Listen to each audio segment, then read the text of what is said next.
Welcome to Moodle 2.6. Although there's not much different between Moodle 2.0, 2.4, and 2.6, there are some things that you should be aware of. The first is the administration block, mine is docked, is the new name for settings. So previously you would go to settings to check out any of your course administration, and that has been renamed to administration. Within your course administration, there's two places that you want to take a look at some changes. One is in editing of your course. So when you're editing your course settings, so edit settings, keep in mind that your course name and short name really shouldn't be changed. That's set up through Moodle administration.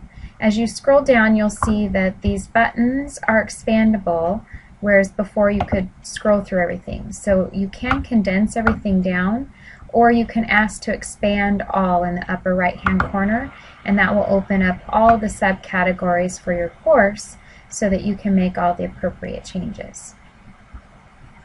Within this portion, previously, whether or not to show your course was much further down in your edit settings.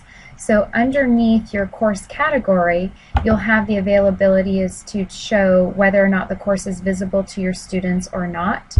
By default, the course won't be available to your students until they've reached the course start date. But if you want to hide your course, you can go ahead and hide it. Do make sure that once you set this to hide, you have to come in and change it to show, even though the course start date is set for a specific date.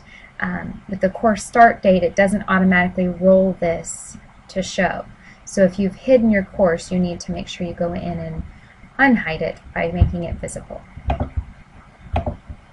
You can also change your course start date here.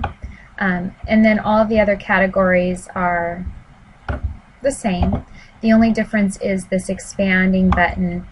Everything will be condensed into little submenus, so depending on what you need to look at or change, you can open up just that menu for that. The other thing that you might be interested in knowing, I'm going to go ahead and dock my administration, is when you have your editing turned on,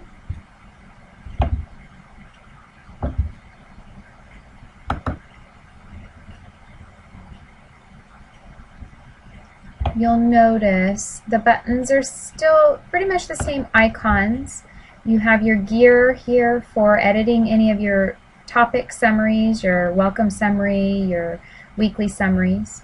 Notice the move button is more accessible on the far right side, so if you needed to move something, you could just click and drag it to its new location, and when you decided that's where you want it to be, you can just let go of your mouse and drop it in that location. Just to the side, to the right of your course item, you can make a quick change without having to go into the complete edit settings. So if I click edit title, it'll open up a text box here so that I can go ahead and make a change.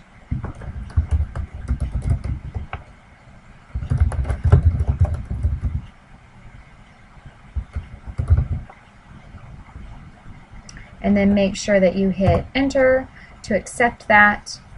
If you don't hit enter, it'll take you back to what you had before if you click away from it. The other thing when your editing is on, notice that you have this edit drop-down menu instead of a list or a whole bunch of icons across the page. They've just been put into a sub-menu instead of listing across the page. So the same tools exist, they're just in a sub-menu.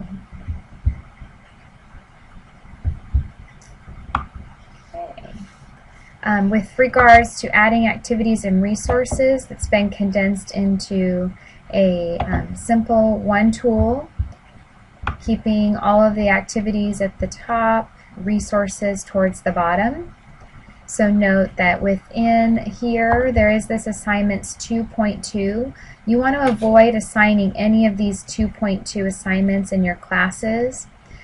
Use just the general assignment. You have the ability to do all of these within just assignment. We're going to be taking this 2.2 and turning that feature off, because as we roll into Moodle 2.6, you won't need these resources anymore. So we need to turn it off at some point. So we're going to be turning that off this summer. Notice there are some new tools available to us. A couple of them being these OU blog or OU wikis. And these blogs and wikis were created by the Open University as a new fancy tool for us. They're user blogs. They have the same usability as course blogs that we had before. They use the HTML editor, and then they also integrate comments right on the page, and it has a grading option available with them. They're able to support tags, hashtags, those sorts of things to help with social media, and they're much easier to navigate when utilizing them. The other tools that you might be interested is we have another tool that is called the PDF editor, and that's going to allow you to go in and actually allow students to submit you PDF work or PDF annotator, and then you'd be able to go in and make comments, corrections, feedback right on the PDF, save it, and send it back to them as a PDF. So do check out some of those new tools, or come visit us. We're going to be working this summer. We have 2 online courses that we would love to have you join us, Faculty Moodle Basics, and then the Diving Deeper. Moodle Basics kind of introduces you to Moodle and teaching online. Diving Deeper goes a little further into some more advanced tools. And then of course we have our accessibility course, creating resources and tools within your course that are accessible, and that will be a face-to-face option for you.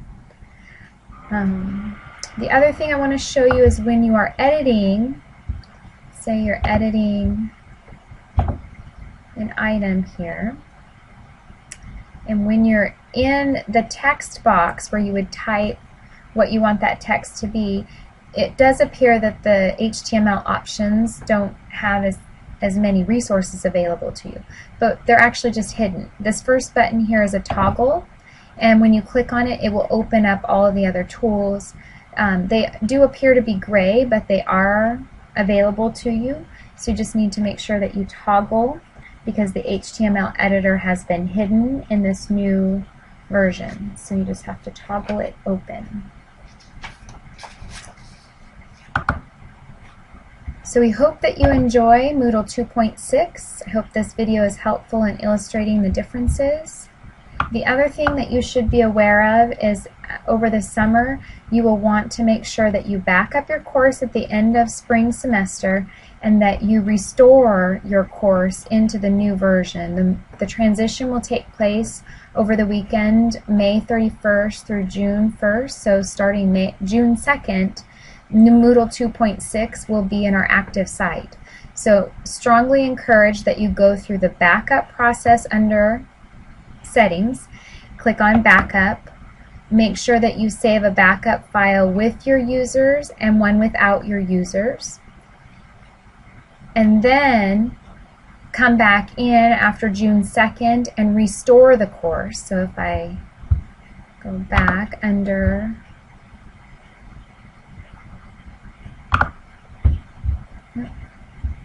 administration, because then it'll be in 2.6, you'll have the restore option. Use the restore feature to bring your course into the new 2.6 module for you. If you need specific instructions on backup and restore within the group, under your courses, under my courses, you would see the group, and in the group we have lots of resources in here. You might want to check periodically in here. Under housekeeping and helpful hints, we have the quick reference for backup and downloading your course, as well as restoring your course into a course shell. So you'd want to print off both of those because it is a two-step process. Back up the course, it'll save it, make sure you download it to a removable drive or to your desktop, and then come back later after June 2nd and restore your course into the new course shell. So again, if you have any questions, make sure you email Michelle or Cynthia. We're happy to help anytime. We'll be here over the summer, and we look forward to helping you transition into Moodle 2.6.